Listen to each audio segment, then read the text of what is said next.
Widow gives birth to husband's baby 14 months after his death.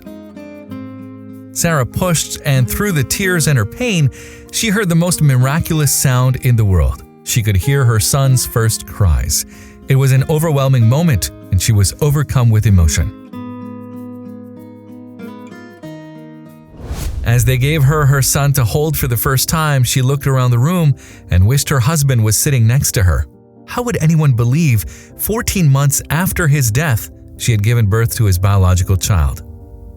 The pain was overwhelming, and she held her baby close. How had she achieved this tiny scientific miracle? Also, if you have not done so already, please subscribe to our channel and click that notification bell to get inspired by these real-life stories every day. Now, back to the story. Sarah had first met her husband at the Southern Nazarene University. The couple was both from Oklahoma, and Sarah remembered immediately wanting to be this man's friend. They stayed in touch through university and lost contact for a little bit. Sarah always remembered how warm and engaging Scott was and thought about him often over the years. A surprise message in 2017 would change her life forever. One day, out of the blue, Scott messaged Sarah on Facebook. She was thrilled, but also nervous. What could he want after so many years? Sarah had had her heart broken a couple of times and didn't want it to happen again. The pair began to chat every day, and Scott's warm personality quickly got Sarah to relax. They reminisced about their university days and shared laughs about inside jokes and memories. Was this a friendship or a budding romance? Even though the pair had a lot in common, their romance took Sarah by surprise. At the time, she wasn't looking for a relationship, and as the relationship grew stronger, Sarah was overwhelmed with emotion. Could it be possible this handsome stranger from her past was her future husband? She didn't want to get her hopes up, but everything that Scott was telling her about what he wanted from a future partner and marriage matched her own goals. Sarah felt her heart soar as she began to believe in love again. But was it finally her turn? Scott swept Sarah off her feet. She had never felt so safe and loved as she did in this relationship. 4 months after connecting on Facebook, Scott proposed. Sarah was ecstatic and screamed a big YES. The happy couple shared the news with friends and family and got married in 2018. They were both already in their 30s and were anxious to start their family. The couple wanted 3 kids to complete their happily ever after. No one could have predicted the tragedy around the corner. Sarah and Scott agreed they both wanted 3 kids but were having problems conceiving. After checking with local fertility programs, they made a decision to pursue in vitro fertilization. In vitro fertilization, or IVF, meant that doctors would collect Sarah's eggs surgically and fertilize them with Scott's sperm in a lab. The young couple took a moment to talk about if this is what they wanted. When they imagined starting a family, they didn't think it would involve test tubes or science labs. Was this worth the risk and cost? IVF treatments had many risks to consider. The risk of miscarriage was high. Unlike natural conception, the process was financially draining and dangerous on the mother's body. Sarah was putting her life on the line to have a family with Scott, but was it worth the risk? The young couple knew they would face any challenge that came their way. There was no argument. They wanted to have children, and they wanted their children to be theirs, or biological instead of adoption. With their family's support, they began to find the clinic that would give them a baby. The price of IVF in the States was tens of thousands of dollars. Even though the couple had money saved, they didn't want to go broke trying for a family. They wanted to also make sure they had money in their savings for their child's life. With the cost of one treatment ranging from $10,000 to $20,000, they felt frustrated. All they wanted to do was start their family. Why did they have to choose between a mortgage or a baby? They didn't know if this meant they should stop or continue to move forward. They needed a sign to know they were on the right path. Sarah and Scott realized they could look outside the United States for a solution.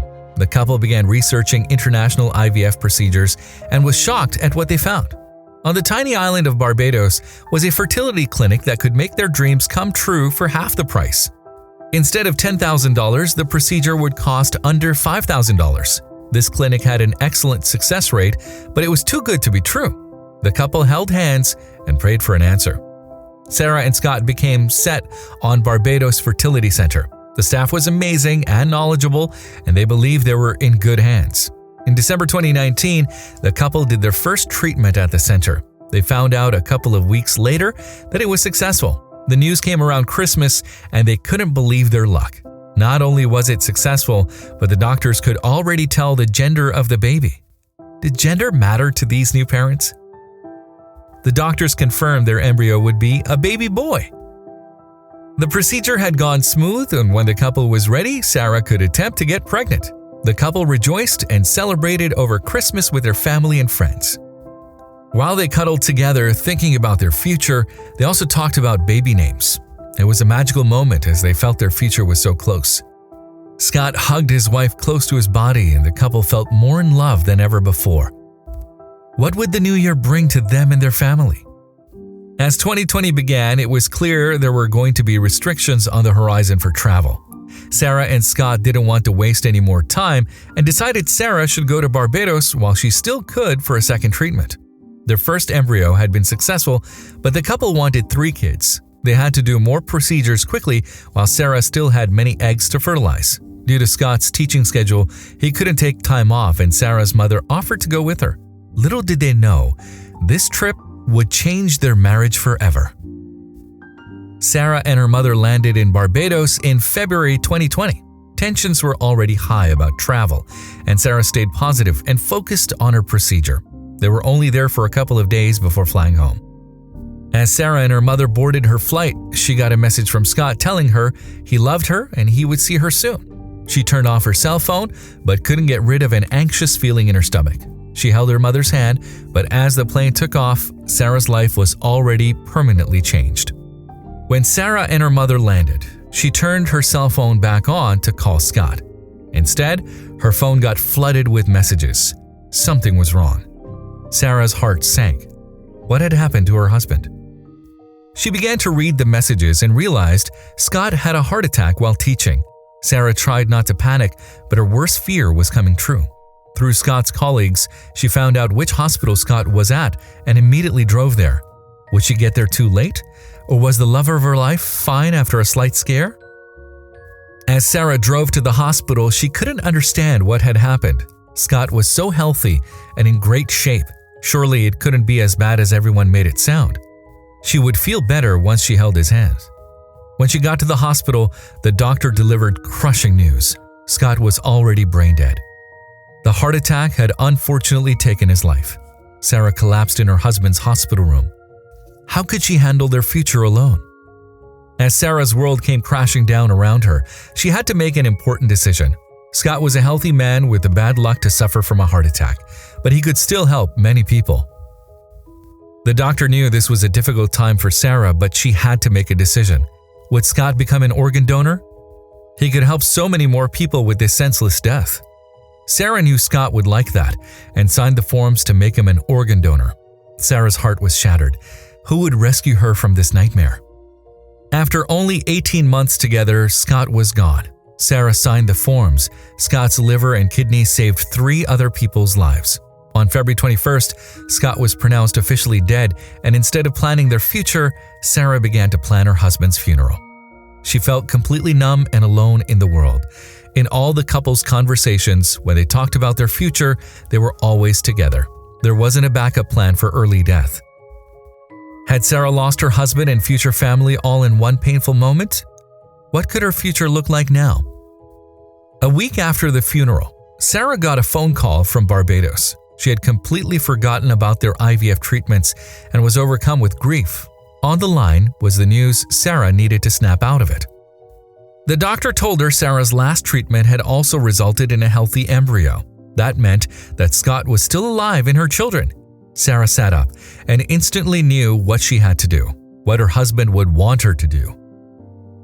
Sarah knew she had to get pregnant. It was what she and Scott talked about, and her IVF treatments were biologically Scott's. She could still have a piece of her husband and the happy family she always dreamed of. As part of the clinic's procedure, the couple had filled out paperwork on what would have happened if a spouse died. At the time, it had seemed so far-fetched, but they agreed the remaining partner could do what they wished with their embryos.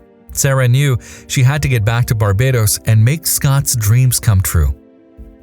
As Sarah waited for it to be safe for her to travel to Barbados, she spent all her time thinking about Scott. She remembered their university days and their marriage. She would walk around their house and remember his laughter and strong arms around her.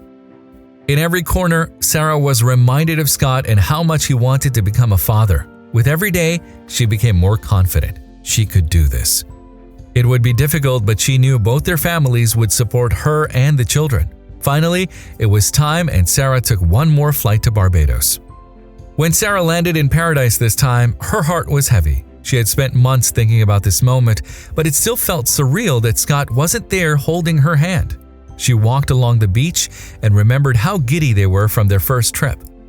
Sarah never saw her life turning out this way, but she held back the tears as the procedure began. She made a silent prayer to Scott, wherever he was, that he was happy and smiling down on her and their family. Sarah flew to Barbados in August, 6 months after losing Scott. The procedure went smoothly and she returned home to rest. She spoke to Scott more about her fears and dreams for this miraculous baby that was hopefully growing in her belly. A week after she got home, Sarah took a pregnancy test and immediately burst into tears. It had worked. She was pregnant and carrying Scott's child. The emotions were overwhelming as she held her body and wished her husband was there to celebrate with her. Sarah was so overwhelmed with emotions and this journey, she took to her social media to share an update.